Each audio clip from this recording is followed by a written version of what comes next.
Bienvenidos a un nuevo episodio de El Sonido de la Lluvia Podcast. Hoy hablaremos sobre un tema muy importante, agricultura regenerativa. Comencemos.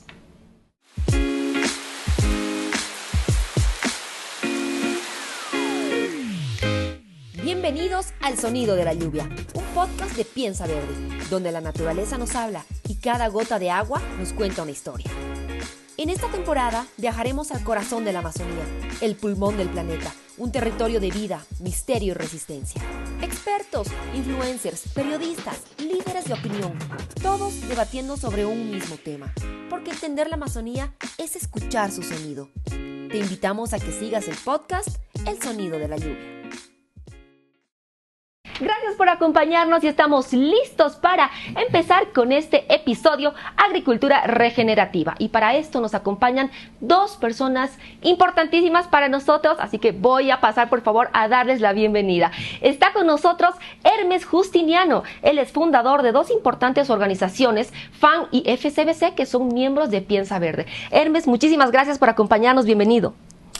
Gracias a ustedes. Para mí un gran honor estar aquí en esta sesión en la cual trataremos de difundir todo lo que hemos estado haciendo y aprendiendo en el proyecto PRIAS. Y voy a hablar con mucho gusto de todas estas cosas. Perfecto, ya vamos a saber ustedes qué es el proyecto PRIAS.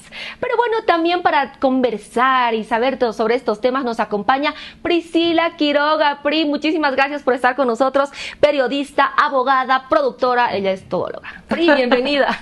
Gracias, Vale, gracias por esa presentación, gracias Hermes por permitirnos compartir sus conocimientos, porque definitivamente creo que la información y el conocer los temas nos van a ayudar a hacer una mejor sociedad y tomar mejores decisiones en torno a la agricultura, el ganado, bueno, muchísimos temas que vamos a tratar, ¿verdad, Vale? Exacto, Pri. Estábamos hablando antes, detrás de cámaras, preguntando muchas cosas a Hermes sobre esta temática que es tan importante para todos nosotros. Así que bueno, estamos listos para arrancar con la primera pregunta de hoy. ¿Están listos los dos? Sí, listísimo. Perfecto, entonces, arrancamos con, si tuvieran que describir la agricultura regenerativa en 3 palabras, ¿cuáles serían esas 3 palabras? Serían aplicaciones a la agricultura y la ganadería basadas en la naturaleza, soluciones basadas en la naturaleza. Esas son las palabras. Soluciones basadas en la naturaleza. ¿Y a qué me refiero con esto? Cuando uno ve un bosque natural, saludable, pristino, puede ver que hay muchas especies de árboles grandes, arbustos, malezas, y todo esto viviendo en una armonía total, de manera que se genera un suelo de tierra negra, como llamamos, suelo muy fértil, muy productivo, que almacena agua de lluvia, que luego deja correr suavemente el agua, se crean los arroyos, los ríos, y los ecosistemas funcionan en gran armonía. Cuando los agricultores y ganaderos desmontan, tumban y queman todo, y de repente siembran una sola especie, maíz, soya, lo que fuera, y luego otro monocultivo, otra sola especie, y eso lo repiten por varios años, se produce una terrible degradación del suelo. Se mata el suelo, el componente vivo, el componente biológico de la tierra, del suelo, se mata.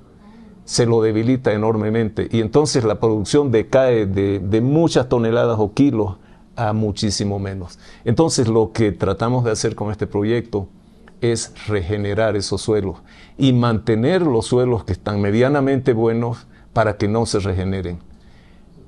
Dicho de otra forma, queremos darle sostenibilidad a la agricultura y la ganadería.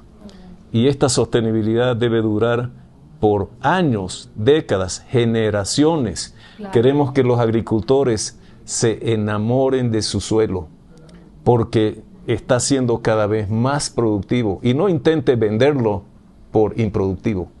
Entonces es una solución de fondo y no de forma. y es muy sencilla después de todo, como lo voy a explicar. Lo voy a explicar más adelante. Perdón, yo tengo una consulta claro. sobre esto que me parece muy importante. Alguna vez lo escuché. La decisión de un agricultor de utilizar una parcela o un lugar de la tierra para plantar una cosa, dejar descansar esa y utilizar otra, es fundamental, porque algunos dicen, no, pero es que si no planto acá voy a perder esa cosecha. Esto tiene que ser parte de una planificación. Es fundamental. El descanso en todos los seres vivos es fundamental. Así como nosotros dormimos en las noches y nos regeneramos, nuestro cuerpo se regenera, nuestro cerebro se regenera, las plantas hacen lo mismo, pero no lo hacen de la forma como nosotros, lo hacen en periodos más largos. Hay ciertas tradiciones o leyes en algunas filosofías y religiones, como en la religión judía, que dictan que cada 7 años se debe dejar el cultivo sin cultivar 1 año de descanso, con la promesa de que el próximo año va a generar el doble en las cosechas, el doble rendimiento. Y aplicando un poco ese sistema y esa técnica, tenemos la seguridad de que va a ocurrir lo mismo con descansos a veces mucho menores de meses, de pocos meses, 3 a 6 meses, e idealmente de 1 año cada cierto número de años. Y esa es la manera ideal de tratar con los problemas que la naturaleza, que los suelos productivos, ya no parte de los ecosistemas naturales, ecosistemas humanos, traen en el manejo. Interesante. Es importante el descanso. Claro. Como dice, claro, Hermes, para todo ser vivo es importante descansar. Muchísimas gracias por la explicación. Vamos a ir, bueno, como todos saben, el formato del podcast es interactuar también con la gente, con nuestros invitados, interactuar con la gente, con nuestros seguidores en las redes sociales, y hemos lanzado una serie de preguntas en las redes, en nuestro Instagram, nuestro Facebook, que era una trivia. Así que vamos a ver sobre el tema que han respondido y vamos con la primera pregunta de hoy. Vamos a verla por favor en pantallas y la pregunta sería: ¿cuál es el objetivo principal de la agricultura regenerativa? Tenemos 3 opciones. La opción A, aumentar el uso de fertilizantes sintéticos. Opción B, restaurar la salud del suelo y biodiversidad.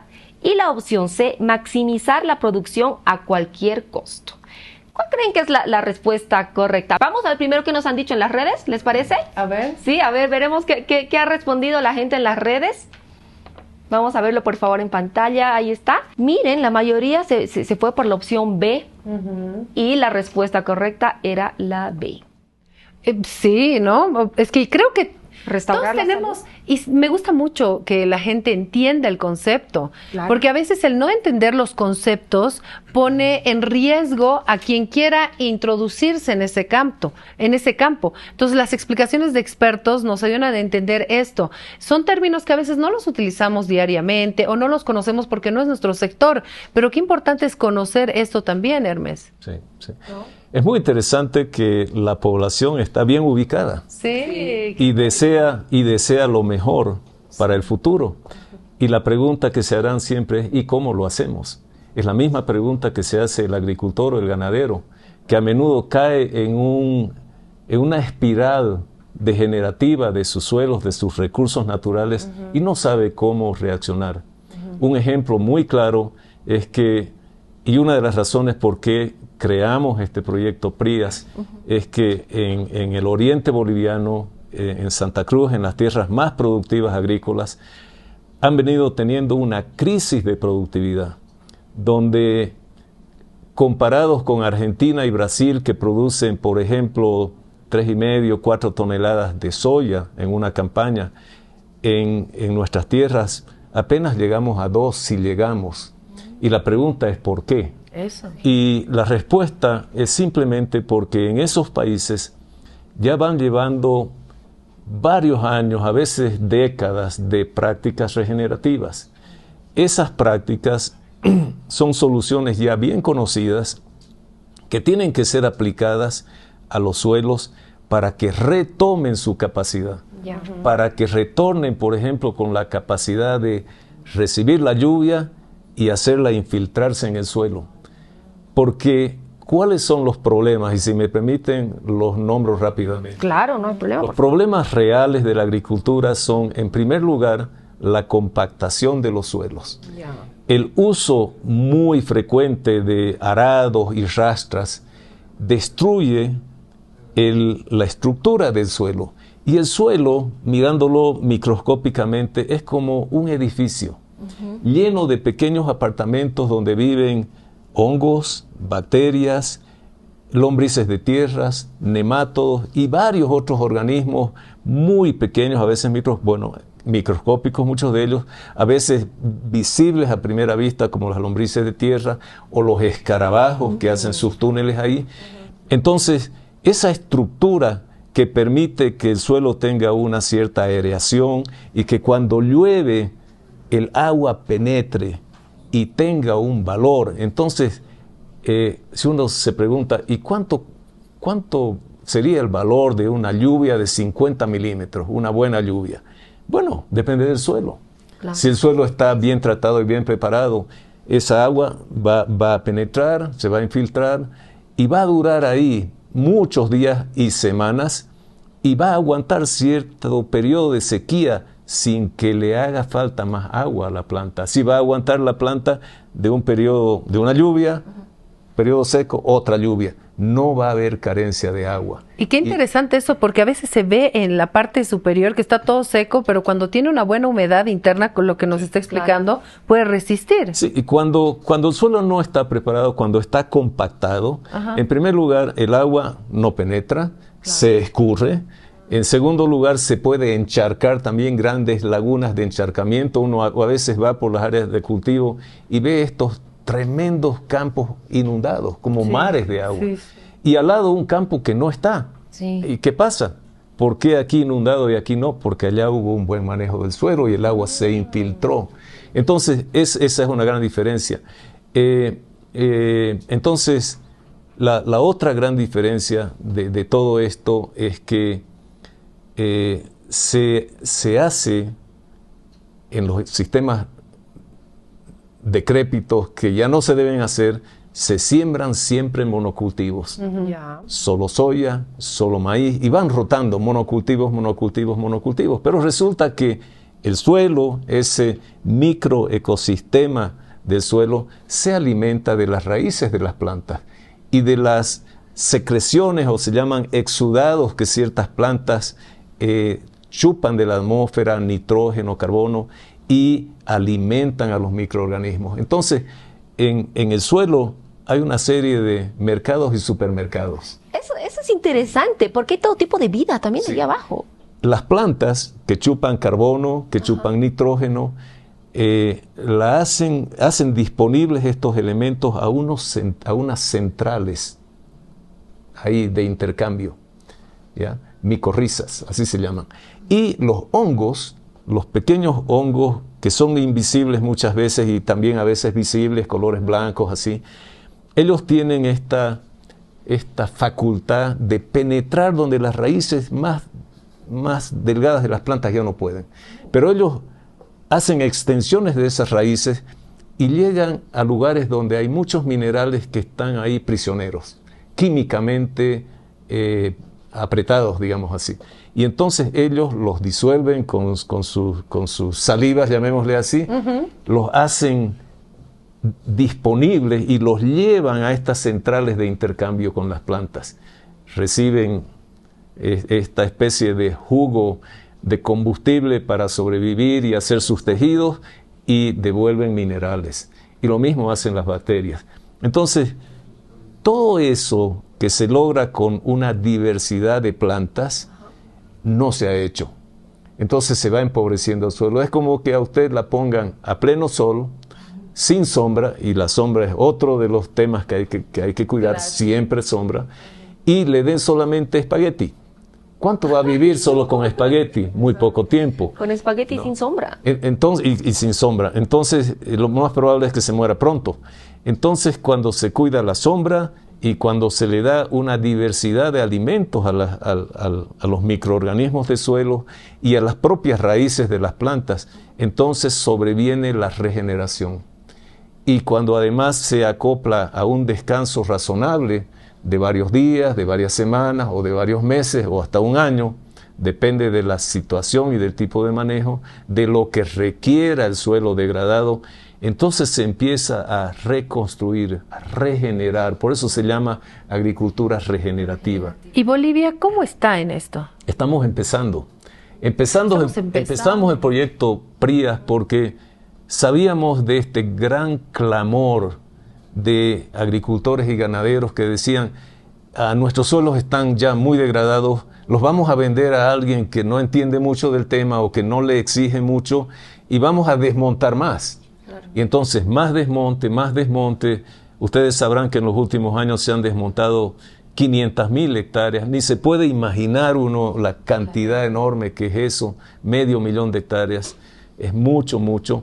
Y mientras tanto se van abandonando o dejando como pasturas de poca productividad las tierras antiguas. Entonces, queremos evitar también eso, cuidar el medio ambiente, cuidar la funcionalidad de los ecosistemas y especialmente un tema que es crítico. ¿Qué hacemos sin agua? Sin bosques no hay agua, no se retiene el agua, se corre y se va llevando los nutrientes a los arroyos y los ríos. Entonces necesitamos que queden áreas boscosas entre los cultivos para que el agua que cae, en primer lugar, para que se condense el agua de lluvia. ¿Cómo se condensa el agua? Los bosques enfrían la atmósfera con la fotosíntesis, achupan el calor del sol y al pasar estas nubes se enfrían y se condensan y llueve. Si no hay bosque, si los campos están pelados, desnudos, la tierra desnuda, el aire caliente no permite que llueva, claro, que se condense el agua. Espero que puedo ser claro con esto. Y entonces, al no llover, por más que invirtamos en la mejor maquinaria, en las mejores semillas, en el mejor manejo y en las mejores ideas, si no hay agua, estamos mal, ¿ya? Hay un calentamiento global porque todos quemamos combustible, deforestamos y tenemos industrias muy generadoras de CO2, como sabemos, y ese es un aspecto, pero nosotros podemos mitigar y de alguna manera revertir esos efectos haciendo producción sostenible regenerativa. Bien.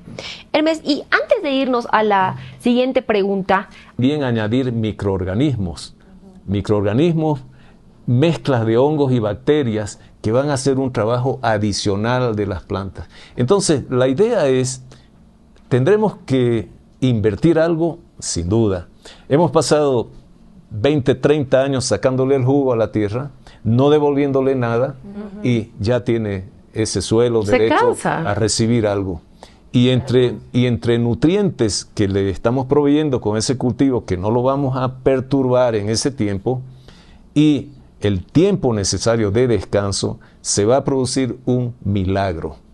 Lo que ocurre es un verdadero milagro. Y claro, milagro para el que no lo entiende, y para el que lo entiende, es un trabajo bien hecho. Que así debería ser, ¿no? Así debería ser. Sí. Pri. Bueno, vamos. Está tan interesante esta charla que también tenemos que ir a las preguntas de las redes sociales, que son también importantes, y con tanta información, tan rica información, por favor, quisiera poner la siguiente pregunta en pantalla que hemos hecho a las redes sociales. Ahí está la pregunta 2. ¿Cuál es uno de los mayores desafíos para la agricultura regenerativa en Bolivia? Tenemos ahí las opciones: falta de conocimiento y capacitación, la opción A; la B, exceso de agua disponible, interesante; la C, abundancia de suelo fértil sin degradación; y la D, apoyo total de las grandes industrias agrícolas. A ver qué han respondido en las redes sociales. ¿La A? ¿Qué crees que es, Pri? Yo creo que es la A. ¿Falta de conocimiento y capacitación?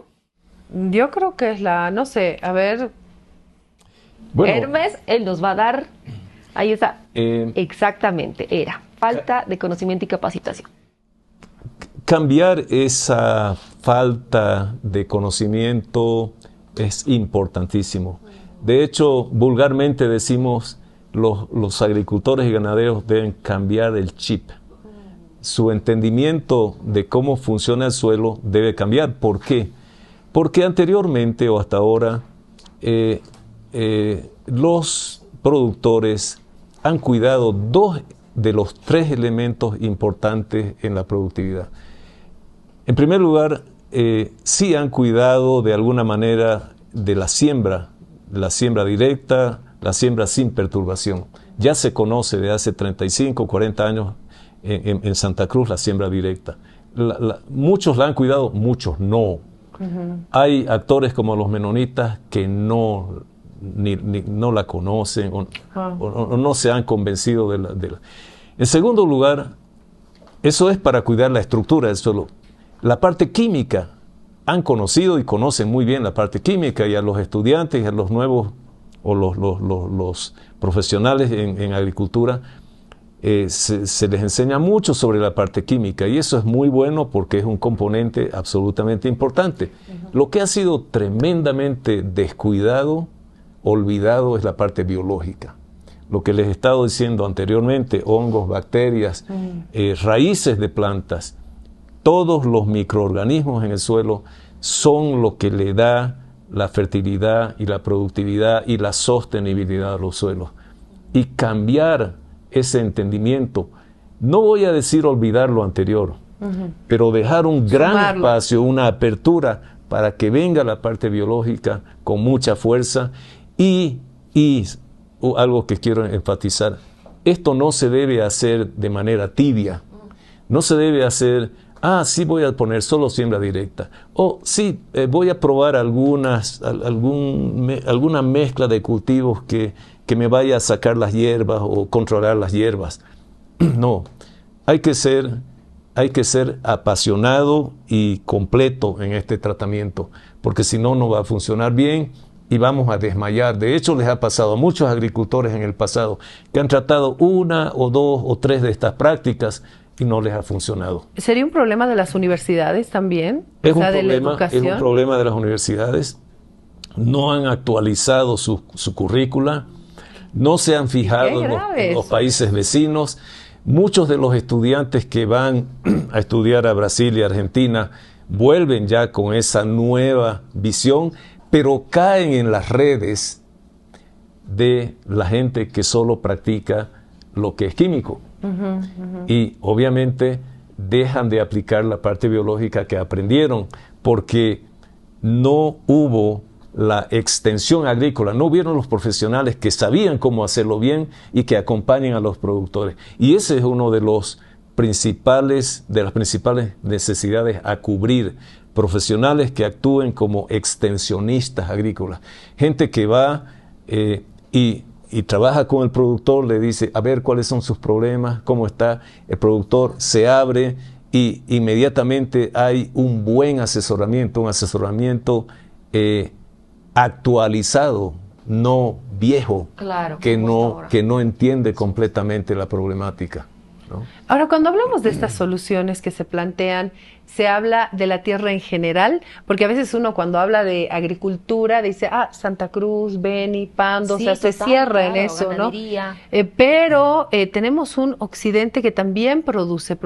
otro tipo de productos que son fundamentales, como la papa, la quinoa. ¿Esto también se debe manejar por este lado del occidente? Sí, estos son unos principios universales. Funciona en el oriente boliviano, funciona en los valles, funciona en el altiplano. Los mismos principios de no perturbar la estructura del suelo, de no estar arando todo, de no hacer monocultivos siempre, de alternar cultivos que pueden ser monocultivos como la quinoa o la soya en Santa Cruz porque son demasiado delicados, pero entre un cultivo de esos que traen mucho dinero y el otro, en la otra estación de lluvia, el tener esta alternancia con mixes regenerativos, con mezclas de semillas regenerativas.